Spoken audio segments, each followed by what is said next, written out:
দেশে একটা পরিবর্তন আসার পরে ছাত্রদের উপরে মানুষের একটা আশা, একটা ভালোবাসা জন্মেছিল। কিন্তু হঠাৎ করে সেই ভালোবাসাটা কেন যেন ফিকে হয়ে গেল। লক্ষ লক্ষ মানুষ, কোটি কোটি মানুষ এই ছাত্রদের কথায় বিশ্বাস করে রাস্তায় নেমে এসেছিল। নেমে এসে গণ অভ্যুত্থানের মধ্য দিয়ে আবার একটা নতুন সরকার, একটা অন্তর্বর্তীকালীন সরকার আমাদেরকে উপহার দিল। কিন্তু সে অন্তর্বর্তীকালীন সরকার যতটা না বিশ্বাসযোগ্যতা অর্জন করতে পেরেছে, তার চেয়ে বেশি ছাত্ররা আরো কেন যেন আলোচিত সমালোচিত হয়েছে।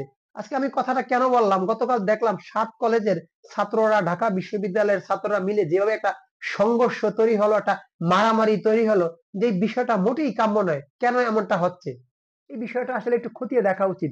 এতে কি আমরা লাভবান হব নাকি আমাদের ক্ষতি হবে? বাস্তবিক পক্ষে আমি মনে করি যে এটা আসলে একটা ক্ষতি। ছাত্ররা পড়াশোনা বাদ দিয়ে এভাবে আন্দোলন, এভাবে সংগ্রাম করে দেশের আরো 12টা বাজিয়ে দেবে। যে ছাত্ররা আন্দোলন করে একটা পরিবর্তন এনেছে, সে পর্যন্ত সীমাবদ্ধ থাকা উচিত ছিল তাদের এখানে, ঠিক না?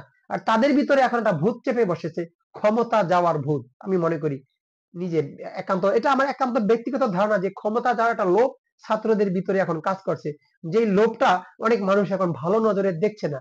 এখান থেকে কি ছাত্ররা মানুষের হৃদয় থেকে দূরে সরে যাচ্ছে?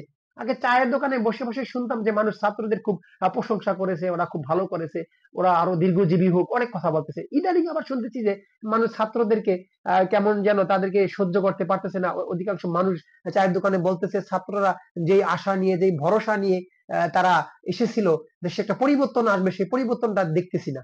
এটা কেন হলো? যে ছাত্ররা কেন মানুষের বিরাজগার হয়ে গেল, কেন মানুষের হৃদয় থেকে আস্তে আস্তে মুছে যেতে চাচ্ছে, এই বিষয়টা আসলে দেখা উচিত। আর যারা এই যে লক্ষ লক্ষ মানুষ আন্দোলনে নেমেছিল, হাজারো মানুষ তাদের জীবন দিয়েছে, সেই জীবন দেওয়া মানুষগুলো তারা কি তাদের পরিপূর্ণ যে যতটুকু পাওয়া দরকার, যতটুকু তাদের চাওয়া ছিল জাতির কাছে, তারা কি সেটা পেয়েছে? আমরা কি তাদের সেই চাওয়াটা আমরা পূরণ করতে পেরেছি? কত মানুষ পঙ্গু হয়ে পড়ে আছে, কত মানুষ মারা গিয়েছে, তাদের পরিবারের যে একটা দেখভাল করা, তাদের খোঁজখবর রাখা, তাদের যারা ওই যে বিভিন্নভাবে পঙ্গু হয়েছে, পর্যুদস্ত হয়েছে, তাদেরকে কি এই ছাত্ররা মনে রাখতে পেরেছে? আমি রাজনৈতিক দলের কথা বাদই দিলাম, তারা এখন ক্ষমতায় কেউ নেই। এখন ছাত্ররাই তো ক্ষমতায় বিশেষায়িত, ছাত্ররাই তো একটা অন্তর্বর্তীকালীন সরকারকে আমাদের সামনে নিয়ে হাজির করেছে, ডক্টর ইউনূসকে আমাদের মাঝে এনেছে। তারপরে ছাত্ররা কেন মানুষের কাছ থেকে দূরে সরে যাচ্ছে, এই বিষয়টা ছাত্রদেরই ভেবে দেখা উচিত। আমি দেখলাম ছাত্ররা রাজনৈতিক দলগুলোকে বিভিন্ন ভাবে হেয় প্রতিপন্ন করছে, রাজনৈতিক নেতাদেরকে বিভিন্ন কথা বলছে, কটু কথা বলছে। এই বিষয়টা মোটেও ঠিক না। আর ভাই, রাজনৈতিক দলগুলো যদি ঝাঁপিয়ে না পড়তো আপনাদের এই আন্দোলনে, আপনারা তো পা কুলিয়ে উঠতেন না, এই দেশ কিন্তু পরিবর্তন আসতো না।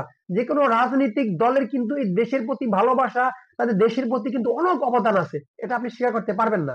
বড় বড় দলের যারা নেতা আছেন, বড় বড় দলের যারা কর্মী আছেন, তারা কিন্তু আপনাদের ভাব, তারা কিন্তু আপনাদের ভাই। তাদেরকে তুচ্ছ তাচ্ছিল্য করা, বিভিন্ন ভাবে হেয় প্রতিপন্ন করা, এটা কিন্তু আপনাদের সাজে না। আর আপনারা কেন দল গঠন করতে যাবেন? দল গঠন করতেই পারেন, এটা স্বাভাবিক, কিন্তু তারপরও এই ক্ষমতা যাওয়ার লোভটা আসলে এটা কিন্তু মানুষ ভালো নজরে দেখে না, এটা খারাপ। আপনার এটা না করে যদি মানুষের হৃদয়ে জায়গা করে নেওয়ার জন্য মানুষের সাহায্যে এগিয়ে আসতেন, যারা এই যে পঙ্গু হয়েছেন, মারা গিয়েছেন, তাদের বাড়ি বাড়ি যেতেন, বেশি বেশি খোঁজখবর নিতেন,